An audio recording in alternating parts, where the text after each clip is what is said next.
अस्सलामु अलैकुम वरहमतुल्लाहि वबरकातुहु।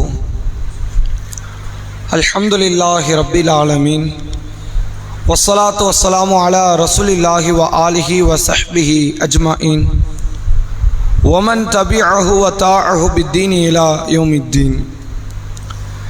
கண்ணியத்திற்கும் பெருமதிப்பிற்கும் உரிய எல்லாம் வல்ல அல்லாஹுவின் நல்லடியார்களே, அல்லாஹுடைய பேரருளால் ஃபஜருடைய தொழுகையை ஜமாத்தோடு நிறைவேற்றிவிட்டு அவனுடைய ஆலயத்தில் மார்க்க செய்திகளை அறிந்து கொள்வதற்காக நாம் அனைவரும் ஒன்று திரண்டிருக்கிறோம். இந்த தருணத்தில் இஸ்லாம் என்றால் ஒரு 4 அடிப்படைகளை கொண்டதுதான் என்பதை திருமறை குர்ஆனில் ஒரு அத்தியாயத்தின் வாயிலாக இஸ்லாத்தினுடைய மிக சுருக்கமான அதே நேரத்தில் மிக தெளிவான ஒரு வரைவிலக்கணத்தை அல்லாஹ் ரப்புல் ஆலமீன் தரக்கூடிய சூரா தான் சூரா அஸ்ர் என்று அழைக்கப்படுகிற அத்தியாயம். நாம் அதிகமாக கேள்விப்பட்ட மனனமிட்ட அத்தியாயங்களில் இது ஒன்று. அல்லாஹ் திருமறை குர்ஆனிலே சொல்கிறான், வல் அஸ்ர், காலத்தின் மீது சத்தியமாக, இன்னல் இன்சான லஃபி ஹுஸ்ர், ஒட்டுமொத்த மனித குலமுமே நஷ்டவாளிகள் தான், நஷ்டத்தில் தான் இருக்கிறார்கள். உலகத்தில் வாழுகிற அவர்கள் செல்வந்தர்களாக இருந்தாலும் சரி, ஏழைகளாக இருந்தாலும் சரி, கல்வி அறிவை பெற்றவர்களாக இருந்தாலும் சரி, பாமரர்களாக இருந்தாலும் சரி, ஆண்களாக இருந்தாலும் பெண்களாக இருந்தாலும், எந்த குலத்தை, எந்த நிறத்தை, எந்த மொழியை சார்ந்தவர்களாக இருந்தாலும் சரி, முழு மனித குலமுமே நஷ்டவாளிகள் என்று அல்லாஹ் சொல்லிவிட்டு அதில் இருந்து நஷ்டவாளிகளில் இருந்து அல்லாஹ் தரம் பிரிக்கிறான். இல்லல்லதீன ஆமனு வ அமீலு ஸாலிஹாத் வ தவாஸவ் பில் ஹக் வ தவாஸவ் பிஸ் ஸப்ர். யார் ஈமான் கொண்டதோடு நன்மைகளையும் செய்து சத்திய கருத்துக்களை தங்களுக்கு மத்தியில் பரிமாறிக்கொண்டு அதனால் ஏற்படக்கூடிய சோதனைகளை பொறுத்து கொள்வாரோ, இப்படிப்பட்ட நல்லோர்களை தவிர உலகத்தில் வாழுகிற எல்லா மக்களுமே நஷ்டவாளிகள் தான் என்று அல்லாஹ் திருமறை குர்ஆனில் முழு சொர்க்கவாசியையும் நரகவாசியையும் அல்லாஹ் தரம் பிரித்து காட்டுகிறான். நாளை மறுமையில் யாரெல்லாம் சொர்க்கம் செல்வார்கள் என்பதை இந்த வசனம் சொல்கிறது, யாரெல்லாம் நரகம் செல்வார்கள் என்பதை இந்த வசனம் சொல்கிறது. யார் இந்த மார்க்கம் சொன்ன ஈமான்குள் நுழைகிறாரோ, தன்னால் இயன்ற அளவிற்கு நல்ல காரியங்களில் ஈடுபடுகிறாரோ, அதோடு மட்டும் இல்லாமல் இந்த மார்க்கத்தை பிற மக்களுக்கு எடுத்துச் சொல்வதும் அவர்கள் மீது கடமை. யார் அதை எடுத்துச் சொல்கிறாரோ, எடுத்துச் சொல்வதால் சில பிரச்சனைகளை அவர் சந்திப்பார், சில சங்கடங்களை, சில கஷ்டங்களை அவர் அனுபவிப்பார். அதை யார் பொறுத்து கொள்வாரோ இவர்கள்தான் நஷ்டத்தை விட்டு தப்பிப்பார்கள் என்று திருமறை குர்ஆனில் நஷ்டவாளிகள் இல்லை என்பதை பற்றி அல்லாஹ் குர்ஆனில் பேசக்கூடிய வசனத்தை பார்க்க முடிகிறது. இன்னைக்கு நம்மள நிறைய மக்கள் இஸ்லாம் என்றால் அது 2 வார்த்தைகளோடு முடிச்சிடறோம். ஈமான் கொண்டு நல்லமல்கள் செய்து விட்டால் இஸ்லாம் முடிந்து விட்டது. இது இஸ்லாம் முழுமை பெறலைங்கிறான்ல. ஈமான் கொண்டு விட்டால், நன்மைகளை செய்து விட்டால் இஸ்லாம் முடியும் என்றால் நபிகள் நாயகம் ஸல்லல்லாஹு அலைஹி வஸல்லம் அவர்கள் இந்த ஏகத்துவத்தை எடுத்து சொல்ல வேண்டிய ஒரு பொறுப்பை கட்டாயப்படுத்தி இருக்க மாட்டார்கள்.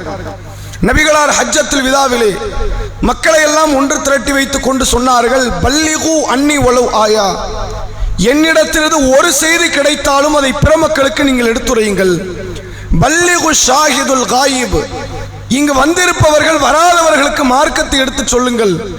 இங்கு வந்திருப்பவர்களை விட இதை வராமல் கேட்கக்கூடியவர்கள் நன்கு விளங்கக்கூடிய இடத்தில் இருப்பார்கள் என்று நபி அவர்கள் சொல்லி, இஸ்லாம் என்றால் ஒரு தலைமுறையோடு அடங்கிவிடக்கூடாது, ஒரு மொழி பேசக்கூடிய மக்களிடத்தில் தங்கிவிடக்கூடாது, ஒரு காலத்தவர்களோடு இந்த இஸ்லாம் தங்கிவிடக்கூடாது என்பதை உணர்ந்து நபி அவர்கள் சொன்னார்கள், இஸ்லாத்தை மூளை முடுக்கெல்லாம் எடுத்து சொல்லுங்கள், எல்லா மக்களுக்கும் இந்த மார்க்கம் போய் சேரட்டும் என்று அல்லாஹ்வுடைய தூதர் அவர்கள் சொன்னார்கள். இஸ்லாத்தினுடைய அடுத்த 3வது பெரும் கடமை தான் ஏற்றுக்கொண்ட, தான் வழிமுறைப்படுத்துகிற, தான் நன்மை என்று செய்யக்கூடிய அந்த காரியத்தை பிறருக்கு எடுத்துரைப்பது அவர்கள் மீது கடமை என்று மார்க்கம் சொல்கிறது. இதை செய்யாதவர்கள் நஷ்டவாளிகள் என்று அல்லாஹ் குர்ஆன்ல பேசுறான். இல்லை, எனக்கு தாவா பொறுப்பு கிடையாது, நான் குர்ஆனை கடைபிடிப்பேன், குர்ஆன் படி நடப்பேன், அமல்களை செய்வேன், அதோடு எனது பொறுப்பு முடிந்துவிட்டது என்று எவர் விலகுவாரோ ஆனால் அப்படி விலகி கொண்டு இருப்பாரே ஆனால் அவர் இஸ்லாத்தினுடைய மிக முக்கிய 4 அடிப்படைகளில் ஒரு அடிப்படை இழந்து விட்டார். அதே போன்றுதான் அல்லாஹ் சொல்கிறான், தாவா செய்வதோடு மட்டும் அல்ல இஸ்லாத்தினுடைய பணி. அந்த தாவா செய்யும் போது சில சங்கடங்களை அந்த மக்கள் அனுபவிப்பார்கள், சில கஷ்டங்களை, சில சோதனைகளை அவர்கள் சந்திப்பார்கள். அப்படி அவர்கள் சந்திக்கும் பொழுது அதிலே அவர்கள் பொறுமையானவர்களாக இருக்க வேண்டும், பொறுத்து கொள்ளக்கூடிய மக்களாக இருக்க வேண்டும். அல்லாஹ் திருமறை குர்ஆனிலே சொல்கிறான், யா அய்யுஹல்லதீன ஆமனூ, ஈமான் கொண்டோர்களே. அல்லாஹ் பேசுகிறான், வஸ்தஈனு பிஸ்ஸப்ரி வஸ்ஸலா, நீங்கள் தொழுகை என்கிற வழிபாட்டோடும் பொறுமை என்கிற நற்குணத்தோடும் அல்லாஹ்விடத்தில் நீங்கள் உதவி தேடுங்கள். நீங்கள் உதவி தேடும் போது எது இருக்க வேண்டும்? உங்களிடத்தில் தொழுகையும் இருக்க வேண்டும், உங்களிடத்தில் பொறுமையும் இருக்க வேண்டும். இன்னஹால கபீரத்துன் இல்லா அலல் ஹாஷிஈன், பணி உடையவர்களை தவிர மற்றவர்களுக்கு இது பாரமான காரியம். எல்லாருக்கும் பொறுமை வந்துராது, எல்லாருக்கும் தொழுகை வந்துராது. யார் பணி உடையவர்களாக இருக்கிறார்களோ அவர்களுக்கு மட்டும் இயலக்கூடிய காரியம் என்று அல்லாஹ் திருக்குர்ஆனிலே பேசுகிறான். பொறுமையோடு இருங்கள். யார் ஈமான் கொண்டு நல்லமல்களை செய்து மார்க்கத்தையும் எடுத்து சொல்லி பொறுமையோடு ஒருவர் வாழ்ந்து கழிப்பாரேயானால் அவர் அல்லாஹ்விடத்தில் மிக பெரும் சுவனத்தை அடைகிறார் என்று மார்க்கம் நமக்கு சொல்லித் தருகிறது. அந்த பொறுமையாளர்கள் எப்படி இருப்பார்களாம்? சூரா பக்ராவிலே அல்லாஹ் சொல்கிறான், வல்லதீன இதா அஸாபத்துஹும் முஸீபா, அவர்களுக்கு ஏதாவது தீங்கோ கேடோ பாதிப்போ ஏற்பட்டால் காலு இன்னா லில்லாஹி வ இன்னா இலைஹி ராஜிஊன், நாங்கள் அல்லாஹ்வுக்குரியவர்கள், நாங்கள் அல்லாஹ்விடத்திலே திரும்பி செல்லக்கூடியவர்கள். எங்களுக்கு ஏற்படக்கூடிய கஷ்டங்களோ கவலைகளோ துக்கமோ துயரமோ எந்த விதமான நஷ்டமோ அது எங்களை பாதிப்பை அடைய வைத்து விடாது, நாங்களே அல்லாஹ் கிட்ட போக போறோம் என்ற மனநிலையில் அவர்கள் பேசுவார்கள். உலாயிக்க அலைஹிம் ஸலவாத்து மிர் ரப்பிஹிம் வ ரஹ்மத்துன், இவர்கள் தான் உண்மையில் அல்லாஹ்வுடைய அருளுக்குரியவர்கள், அல்லாஹ்வுடைய அருளை பெறக்கூடியவர்கள். வ உலாயிக்க ஹுமுல் முஹ்ததூன், இவர்கள் தான் நேர்வழி பெற்றிருக்கிறார்கள் என்று அல்லாஹ் திருமறை குர்ஆனில் பொறுமைதான் நேர்வழிக்கான அடித்தளம் என்று அல்லாஹ் பேசுகிறான். இன்னைக்கு முஸ்லிம் சமூகத்தவர்கள் ஈமான் கொண்டு விட்டால் போதும், நன்மை செய்து விட்டால் போதும் என்று நினைக்கிறார்கள். இஸ்லாம் மதம் இன்னொரு 2 அடிப்படைகளுக்குள்ளே இருக்குது. 4 அடிப்படைகளை சரிவர கடைபிடிக்காதவர்கள் மறுமை நாளினுடைய வெற்றியை, மறுமை நாளினுடைய சொர்க்கத்தை நீங்கள் எதிர்பார்க்காதீர்கள், அது உங்களுக்கு கிடைக்காது என்று அல்லாஹ் பேசுகிறான். நபிகள் நாயகம் ஸல்லல்லாஹு அலைஹி வஸல்லம் அவர்கள் இந்த 4 அடிப்படைகளை மக்களிடத்தில் சொன்னதன் காரணமாகத்தான் எத்தனையோ பல நபித்தோழர்கள் தங்கள் குடும்பங்களை மறந்து, தங்கள் சொந்த தேசத்தை மறந்து, தனது இளமை பருவத்தை மறந்து தெருக்களாக நாடுகளாக பல வீதிகளுக்கு சென்று மார்க்கத்தை எடுத்துச் சொல்வதற்கு அவர்கள் சென்றார்கள். அவர்கள் சென்றதனுடைய விளைவுதான் உலகத்தினுடைய எல்லா மூளை முடுக்கெல்லாம் இந்த இஸ்லாம் பரவியது.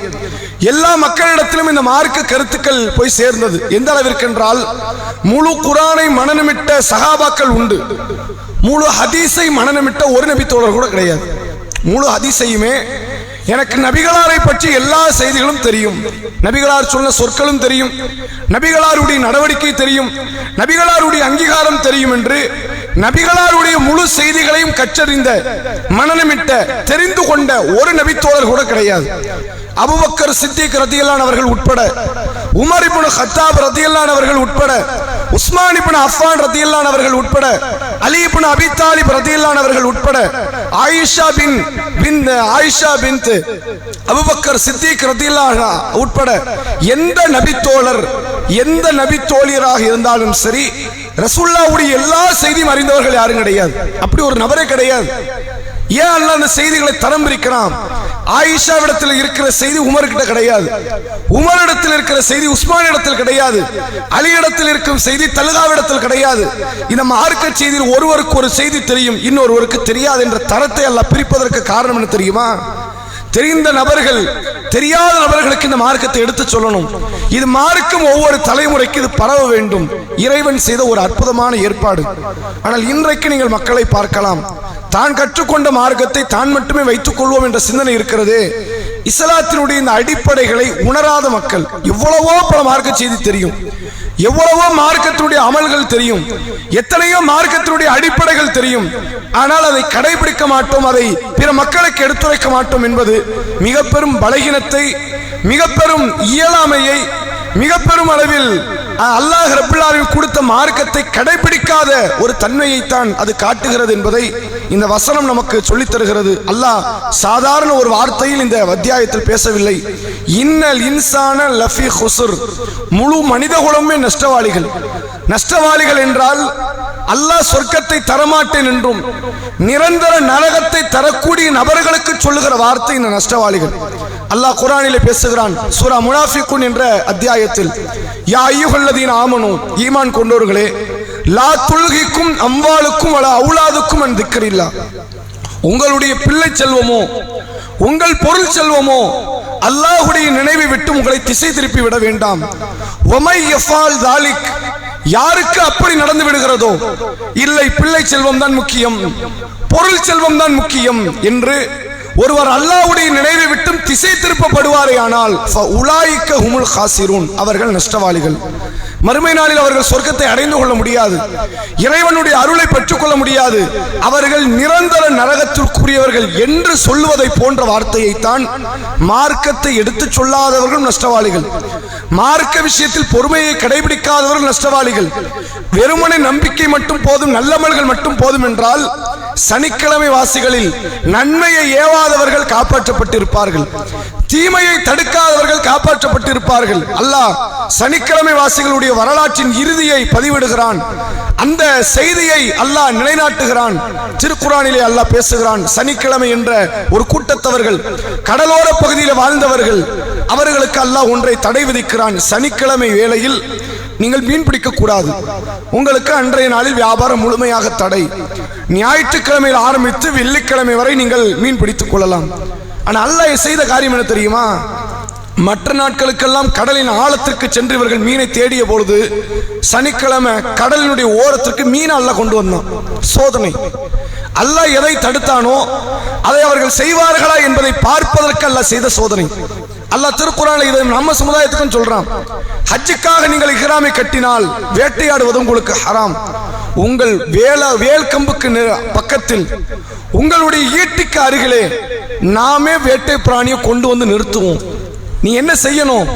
அல்லாஹ் சொல்லிட்டானேங்கிறதுல ஒரு பயம் இருக்கணும், விலகிச் செல்கிற ஒரு மனநிலை இருக்கணும். இதைத்தான் அல்லாஹ் சனிக்கிழமை வாசிகளுக்கும் செய்தான். அந்த மக்கள் என்ன செய்தார்கள்? அந்த உலக லாபத்திற்கும் வாழ்வாதாரத்திற்கும் பார்த்து கடலுக்குள் இறங்கினார்கள். ஒரு கூட்டம் தடுத்தார்கள், நீங்கள் கடலுக்கு செல்லாதீர்கள், அது பாவம், ஆபத்து. இன்னொரு கூட்டம் தடுத்தவர்களை போய் தடுத்தார்கள். சென்றால் சென்றுட்டு போட்டோம், உனக்கு என்ன வேலை, நம்ம அல்லாஹ் இருக்கிறோமா இல்லையா வீட்டில், நம்ம ஒதுங்கிக் கொள்வோம், அவர்கள் எக்கேடு கட்டு ஒளியட்டும் என்று அவர்கள் பேசுகிறார்கள். அல்லாஹ் அந்த அத்தியாயத்தினுடைய கடைசியை சொல்கிறான். வக்கூனு கிர்தத்தன் ஹாசிஈன், அந்த மக்களுக்கு அல்லாஹ் சொல்கிறான், இழிந்த குரங்குகளாக நீங்கள் மாறிவிடுங்கள். யாருக்கெல்லாம்? தீமையை விட்டு மக்களை தடுத்த மக்களை தவிர்த்து பாக்கி உள்ள அத்தனை பேரையுமே அல்லாஹ் இழிந்த குரங்குகளாக மாற்றினான். பாவம் செய்யாத, கடலுக்குள் இறங்காத, சனிக்கிழமை வேளையில் அல்லாஹ்வுக்கு பயந்த அந்த கூட்டத்தில் ஒரு சாராரையும் அல்லாஹ் குரங்குகளாக மாற்றுகிறான். ஏன்? இவர்கள் தீமையை தடுக்காதவர்கள், மார்க்கத்தை ஏவாதவர்கள், ஏவியவர்களை சென்று இவர்கள் தடுத்தவர்கள், இவர்கள் நஷ்டவாளிகள் என்பதாக மார்க்கம் சொல்லுகிறது. அந்த அடிப்படையை நாம் உணர்ந்து இஸ்லாத்தினுடைய அந்த ஷரியத்தை கடைபிடிக்கக்கூடிய இடத்தில் இருக்க வேண்டும். மார்க்கத்தை எடுத்துரைப்போம், மக்கள் மத்தியில் இஸ்லாத்தினுடைய கருத்துக்களை, ஏகத்துவத்தை பரப்புவோம். அதன் வாயிலாக ஏற்படக்கூடிய கஷ்டங்களுக்கு நாம் சகித்துக் கொண்டால் அல்லாஹ்விடத்தில் பெரும் சொர்க்கத்தை நாம் பெறக்கூடிய நன்மக்களாக இருப்போம். வல்ல இறைவன் நம் அனைவருக்கும் அதற்குரிய தௌஃபீக்கை தந்தருள் புரிவானாக. அஸ்ஸலாமு அலைக்கும் வரஹ்மத்துல்லாஹி வபரகாத்துஹு.